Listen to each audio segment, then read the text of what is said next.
하나님께 은혜로운 찬양을 올려드린 우리 한나 여성교회에게 다시 한번 격려의 박수 부탁드립니다. 하나님 우리 아버지와 우리 주 예수 그리스도로부터 오는 은혜와 평강이 오늘 주일 공동 예배 참석하신 우리 모든 교회에게 함께 있기를 바랍니다. 성도 여러분, 지난 목요일인 8월 15일은 우리나라 국경일로서 제79주년 광복절이었습니다. 과거 우리나라 역사에서 매우 어두운 시대였던 일제강점기를 끝내고 우리나라의 주권을 다시 찾은 역사적으로 매우 뜻이 깊은 그런 날이었죠. 오늘 말씀인 여호수아 4장 24장 1절부터 2절 그리고 14절부터 18절까지의 말씀은 여호와 하나님께서 이스라엘 백성에게 주시기로 약속하신 땅인 이 가나안 땅을 정복한 후에 여호수아가 세겜에 모인 이스라엘 백성들에게 선포한 말씀입니다. 이 말씀을 통해 우리 인간이 이 세상을 살아가는데 자기의 뿌리 그리고 자기의 정체성을 알고 사는 것이 얼마나 중요한지 성도들과 함께 좀 나누고자 하는 겁니다. 종교개혁자였던 마틴 루터는 그의 대유리 문답 중 10계명의 첫 번째 계명인 너는 나 외에는 다른 신들을 내게 두지 말라 해서 신의 의미를 우리에게 이렇게 설명하고 있습니다. 당신의 마음이 매달려 있고 당신의 모든 것을 지탱하는 대상, 그것이 바로 당신의 신입니다. 루터를 연구하는 많은 학자는 이 구절이 루터의 십계명 해설 중에서 가장 중요한 구절이다 라고 평가합니다. 그리고 현대 신학자 중 폴 틸리는 루터가 말한 우리의 마음을 매달아 놓으며 우리의 정체성을 지탱하는 그 대상을 궁극적인 관심이다 또는 우리의 제1관심사다 라고 했다고 합니다. 그런데 아마도 사람들마다 이 궁극적인 관심 또는 자기의 제1관심사가 자기에게 있어서 다 다를 것 같습니다. 즉 자기가 설정하는 신이 모두 다르다는 얘기죠. 예를 들면 어떤 사람에게 신이란 명예일 수 있습니다. 또 어떤 사람들은 권력일 수도 있고요. 그리고 아마 현대의 대부분의 사람들에게 있어서 궁극적인 관심은 돈일 것 같습니다. 그런데 이런 질문에 대한 각자 자신의 대답이 그 사람의 정체성을 결정하는 데 있어서 매우 중요하다는 겁니다. 왜냐하면 이 답변에 따라 한 사람의 세계관 또는 그의 삶의 태도가 완전히 달라지기 때문입니다. 그리고 더 나아가서는 한 국가가 추구하는 역사적 관점이 그 국가의 정체성을 결정하기도 한다는 겁니다. 아마 이런 이유 때문인지 하나님께서 주시기로 언약한 약속의 땅 가나안 땅을 정복하고 각 지파마다 분배를 모두 마친 여호수아는 이스라엘 역사에서 의미가 매우 깊은 장소인 세겜에 이스라엘 백성 모두를 모이게 합니다. 그리고 다음과 같은 고별 설교를 합니다.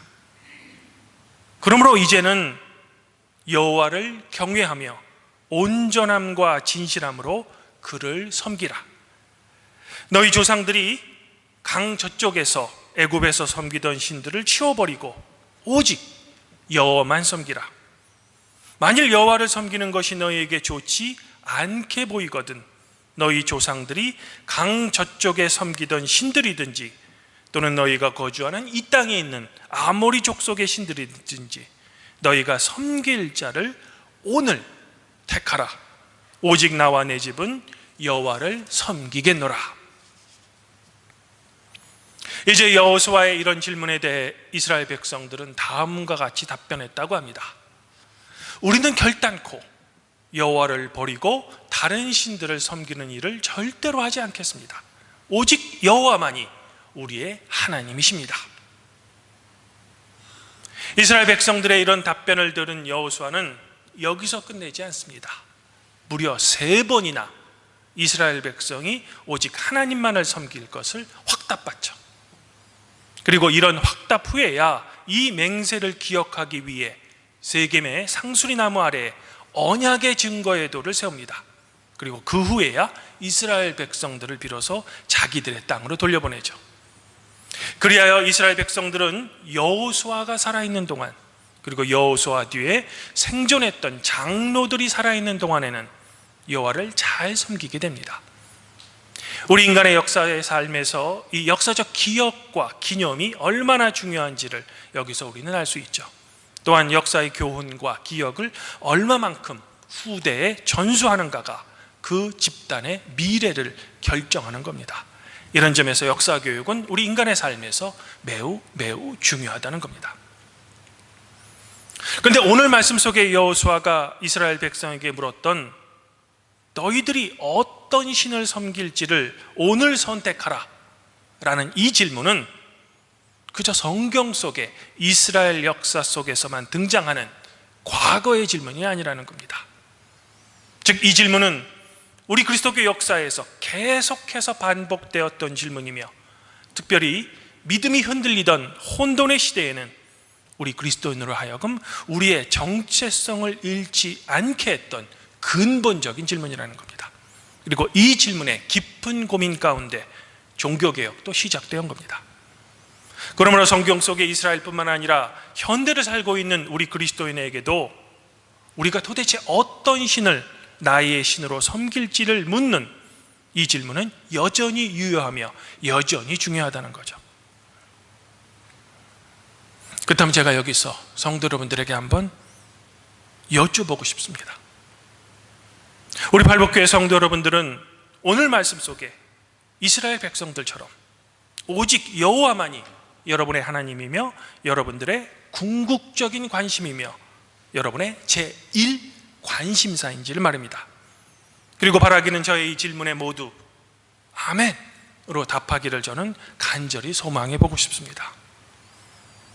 성도 여러분, 하지만 우리에게 더욱더 중요한 점은 여호와 하나님께 우리의 심장을 매달고 또한 여호와 하나님만이 나를 지탱하는 대상이라고 우리가 우리의 입술로 고백한다면 과연 우리는 어떤 세계관으로 또한 어떤 삶의 태도로 이 세상을 살아가는 걸까? 그것은 우리의 가치관과 삶의 기준이 오직 하나님이어야 된다는 겁니다. 다른 말로 표현하면 우리가 이 세상을 바라보는 관점은 세상의 가치관이 아닌 그리스도적이 되어야 된다는 거죠. 즉 우리 성도의 세계관은 하나님을 여러분의 삶의 중심으로 두고 세상을 바라보는 기독교적 세계관이 되어야 된다는 겁니다. 그래야 이 세상을 창조하는 분은 누구신가? 라는 대답에 세상 사람들은 여러 가지로 대답할 수 있을지언정 우리 그리스도인들은 당연히 성삼위 하나님이시다 라고 우리의 신앙을 고백할 수 있어야 한다는 겁니다.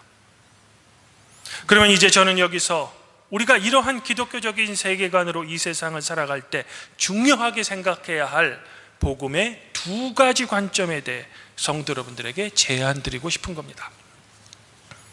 그중 첫 번째는 복음이 지니는 특수성입니다. 예를 들어 하나님께서는 이스라엘 백성들에게 하나님께서 주신 이 가나안 땅에 살 때 가나안 문화에 물들지 말 것을 명령하셨습니다. 왜냐하면 가나안 문화는 물질 중심적이며 성공주의로서 이러한 문화는 결국 이스라엘 백성들의 정체성을 망쳐서 이스라엘을 여호와로부터 떠나게 하기 때문이죠. 사실 우리가 구약에서 현대적인 윤리적인 관점으로는 매우 이해하기 어려운 명령인 헤렘, 즉 진멸하라 라는 하나님의 명령일 겁니다. 그러나 이 명령은 이스라엘을 망칠 가나안 문화에 절대로 종속되지 말 것을 명령하신 거로 우리는 이해할 수 있는 거죠. 사실 이런 의미에서 우리는 이 세상을 살아갈 때 우리는 과연 누구인지, 즉 한 명의 그리스도인으로서 우리의 정체성을 지켜야 한다는 겁니다. 그리고 더 나아가서는 성도들의 모임인 교회가 교회다워져야 된다는 거죠. 사실 종교개혁의 정신도 교회가 교회다워지기 위한 종교개혁자들의 몸부림이었던 겁니다.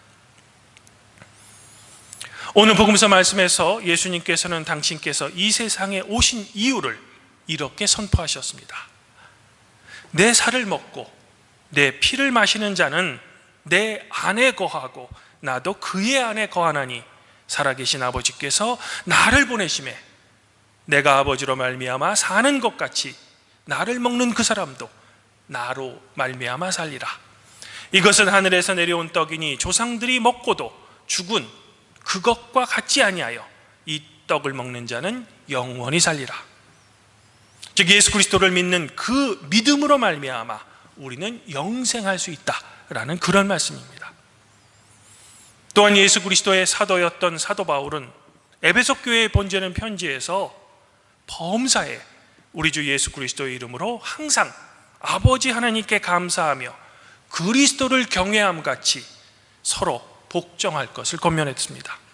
즉 우리가 이 세상을 살아갈 때 이웃끼리 서로 존중해야 하는 근거는 이 세상의 철학이나 이 세상의 윤리가 아니라 바로 그리스도를 경외하기 때문에 서로 존중하라라는 성경적 근거를 제시하는 겁니다. 바로 우리의 삶의 기준은 하나님 말씀의 중심이 되어야 한다는 거죠. 이것이 또한 우리가 이렇게 매주일마다 함께 모여 예배를 드리는 진정한 이유일 겁니다. 사랑하는 성도 여러분, 이제 우리 그리스도인이 이 세상을 살아갈 때 가져야 할 복음의 두 번째 관점에 대해 말씀드리고 싶습니다. 그것은 바로 복음이 지니는 보편성입니다. 사실 제가 앞서 말씀드린 복음의 특수성과 지금 말씀드리려고 하는 복음의 보편성은 동전의 양면과도 같습니다.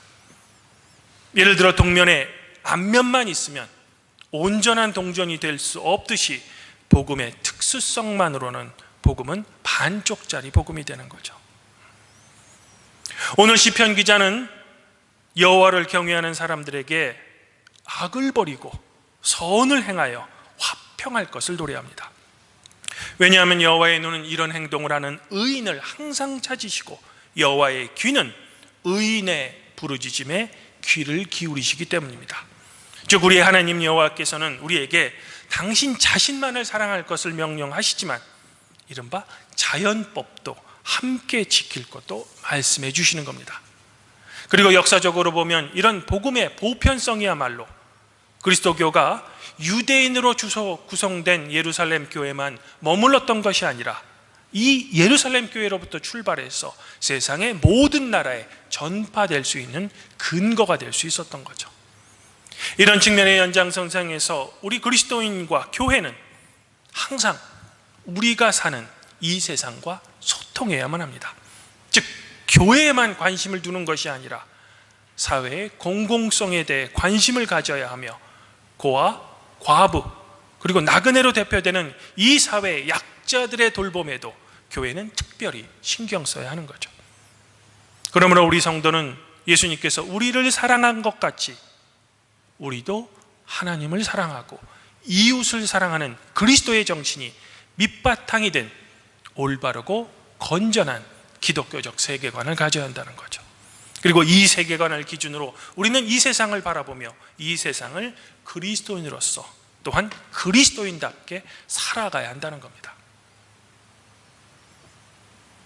그러나 안타깝게도 우리는 기독교적 세계관을 갖고 이 세상을 살아간다고 우리의 입술로는 감히 고백하지만 우리의 삶의 현실이란 그렇게 보이지 않을 때가 너무나도 많다는 겁니다. 마치 이스라엘 백성이 여호와의 질문에 자신 있게 3번이나 답변했음에도 불구하고 이들의 삶은 언제나 우상으로 돌아갔던 것처럼 우리의 삶의 기준도 여전히 그리스도가 아닌 옛 것으로 돌아가려고 한다는 겁니다. 그러면 우리는 우리 자신에게 나를 맡기는 것이 아니라 하나님께서 여러분에게 선물로 주신 여러분 안에 내재한 성령의 목소리에 항상 귀를 기울이며 항상 깨어 있어야 한다는 겁니다. 주님 안에서 한 형제자매인 팔복교회 성도 여러분, 우리는 여호수아가 물었던 오늘 너희가 섬길 신을 택하라 라는 이 선택에 대해 예수 그리스도를 믿고 따르고 그분을 믿고 선택받은 사람들입니다. 이런 의미로 우리는 성도라고 감히 불리울 수 있죠. 그렇다면 우리는 성도라는 이 호칭에 적합한 신앙생활을 이제는 좀 해야 되지 않을까? 물론 이것은 앞서 제가 말씀드린 대로 우리의 힘만으로는 절대로 될 수 없습니다. 하나님께서 언제나 우리와 함께 반드시 함께 해줘야 가능한 이야기입니다. 그러므로 우리는 항상 하나님의 동행을 간절히 소망하며 간구해야 할 겁니다. 아무쪼록 우리 발복교회 성도 여러분들은 여러분들을 성도로 부르신 그 성삼위 하나님께 여러분의 마음을 걸어두시고 또한 하나님께 여러분의 모든 것을 의지하시고 모든 것 이상으로 하나님을 두려워하시고 모든 것 이상으로 하나님을 사랑하시며 모든 것 이상으로 하나님을 신뢰하기를 간곡히 권면드리고 싶습니다.